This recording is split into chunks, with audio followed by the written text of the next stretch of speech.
কনচেটা। আমি ইতালি থেকে এসেছি এবং আমি এখানে ইন্দোনেশিয়ায় ছোট বাচ্চাদের ইংরেজি শেখাতে এসেছি।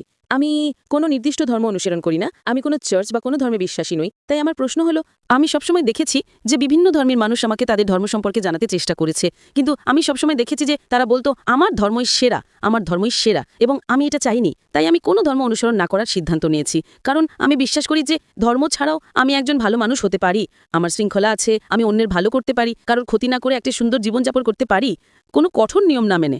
বোন, আপনি ইংরেজি ভাষার শিক্ষিকা তাই না? শুধু এখানে ইন্দোনেশিয়া একটা অভিজ্ঞতার জন্য। ইন্দোনেশিয়ায় এখন আমি যখন ইংরেজি বর্ণমালা শিখেছি আমি জানি তার ক্রম হলো ABCD। না না না না BAZYD। আপনি কি না মানবেন? না। কেন? আপনি তো বলবেন আমি সঠিক। এটা ঠিক না ভুল? ABCD ছাড়া কি ইংরেজি শেখার অন্য কোনো উপায় আছে? কারণ আপনি জানেন এর একটাই উপায়, শুধু একটাই। আপনি বলতে পারেন না ZADPL। আপনি কি বলতে পারেন? যদি 10 জন লোক এসে আপনাকে বলে চলুন ইংরেজিতে বর্ণমালা শিখি ZYAL, আপনি কি রাজি হবেন? আপনি কি বলবেন আমি সঠিক কি না?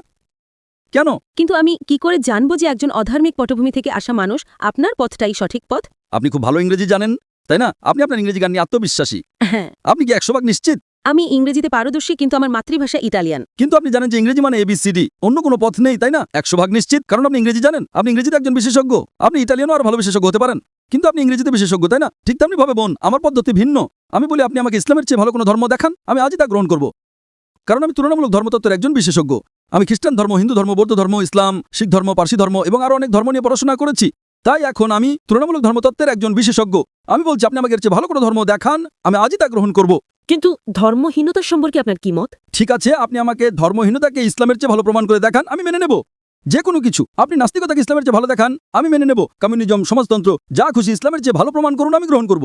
যে কোনো কিছু, রাজনীতি বা অরাজনীতিক, আমাকে এর চেয়ে ভালো কিছু দেখান। কোরআনের চেয়ে ভালো কোনো নির্দেশনা গ্রন্থ, আমি তা গ্রহণ করব।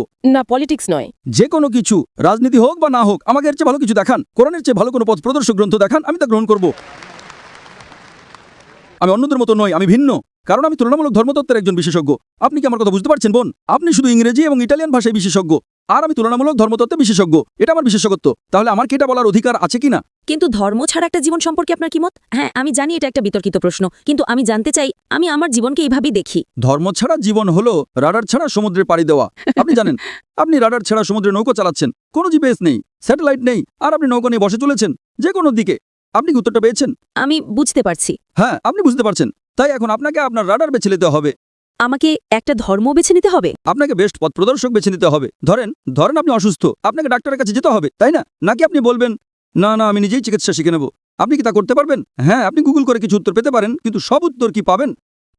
চ্যাটজিপিটি? চ্যাটজিপিটি আপনার অপারেশন করবে? যদি আপনি চ্যাটজিপিটিকে জিজ্ঞেস করেন আপনার হার্টের সমস্যা হয়, না না না না সে উত্তর দেবে একজন ডক্টরের কাছে যান। চ্যাটজিপিটিকে জিজ্ঞেস করেন কোন ধর্ম সবচেয়ে বৈধ যুক্তিকার বৈজ্ঞানিক, এখানে উত্তর আছে। আপনি কি চ্যাটজিপিটিতে বিশ্বাস করেন? আপনি আটকে গেছেন বোন। তাই আমি বলছি এটা আমার এক্সপার্টিজ এরিয়া। আপনার মতো মানুষের সাথে কথা বলে আমার বিশেষজ্ঞত্ব। এটা আমার বিশেষজ্ঞত্ব। আপনি অসুস্থ হলে ডক্টরের কাছে যান, তাই তো? আমি তো নিজেকে অসুস্থ মনে করি না। আমি বলছি না যে আপনি অসুস্থ। না, মানে আমি মনে করি না যে আমি রাডার হারিয়ে ফেলেছি। আমি মনে করি না যে এখন আমার কোনো রাডারের প্রয়োজন আছে। তাই আপনি অসুস্থ হলে ডাক্তারের কাছে যান না, তাই তো? অবশ্যই যাই। ও, তার মানে অসুস্থ হলে আপনার রাডার দরকার। না, কিন্তু ধর্মীয়ভাবে বলতে গেলে আমি নিজেকে পথভ্রষ্ট মনে করি না। কারণ আপনি জানেনই না যে আপনি কি হারাচ্ছেন। আপনি তখনই বুঝবেন যে কিছু হারিয়েছেন যখন জানবেন যে আপনার কি হারানোর ছিল। যদি আপনি না জানেন যে কি হারাচ্ছেন তাহলে কিভাবে বুঝবেন, তাই না? দেখেন যে ব্যক্তি অজ্ঞ, সে খুব সুখী কিনা। সে ইংরেজি জানে না, কিছুই জানে না, সে খুব সুখী, ঠিক না ভুল? আপনি জানেন না যে আপনি কি হারাচ্ছেন। আমি যে আনন্দ পেয়েছি আমি নিশ্চিত যে আপনি তা পাননি। হ্যাঁ, আমাকে শিখতে হবে। কারণ আপনি জানেন না, যে ইংরেজি জানে না সে বোঝে না ইংরেজি কি। আপনি ফলের স্বাদ চাখাননি, তাই না? এজন্যই আপনার জন্য আমার দুঃখ হচ্ছে বোন। আপনার জন্য আমার দুঃখ হচ্ছে বোন। না, তবে আমি বৌদ্ধ ধর্মের চিন্তাভাবনার প্রতি বেশি বিশ্বাসী। যেমন আপনার শরীর একটি মন্দির, যেমন ঈশ্বরী আপনি, যেমন আপনাকে। ও, বৌদ্ধ ধর্ম। আচ্ছা, বুদ্ধের শিক্ষা কি? আমি জানি না, আমি তো পড়িনি, দয়া করে বলুন। তাহলে এখন বৌদ্ধ ধর্ম সম্পর্কে কথা বলছেন আর আপনি জানেন না বৌদ্ধ ধর্ম কি? আমি বিশেষজ্ঞ নই, কিন্তু আমি কিছু বই পড়েছি এবং সেখানে বলা হয়েছে যে বুদ্ধই আসলে আপনার মধ্যে আছেন। মানে আপনি নিজের উপর কাজ করে একটা ভালো জীবন পেতে পারেন এবং অন্যের সাথে ভালো ব্যবহার করতে পারেন, আর সেটাই যথেষ্ট। তাই নিজের উপর কাজ করাই আসল। একথা কে বলেছে? এটা তো বৌদ্ধ ধর্মের শিক্ষা নয়। হয়তো এটা তার একটা অংশ, কিন্তু মূল শিক্ষা নয়। বুদ্ধ 4টা মহান সত্যে বিশ্বাস করতেন। 1 নাম্বার, এই পৃথিবীতে দুঃখ এবং কষ্ট আছে। বুদ্ধের প্রথম মহান সত্য ছিল যে এই পৃথিবীতে দুঃখ এবং কষ্ট আছে।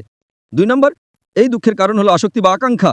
3 নাম্বার, দুঃখ দূর করতে হলে আকাঙ্ক্ষা দূর করতে হবে, এবং 4 নাম্বার, আকাঙ্ক্ষা দূর করার জন্য অষ্টাঙ্গিক মার্গ অনুসরণ করতে হবে। এটাই গৌতম বুদ্ধের শিক্ষা।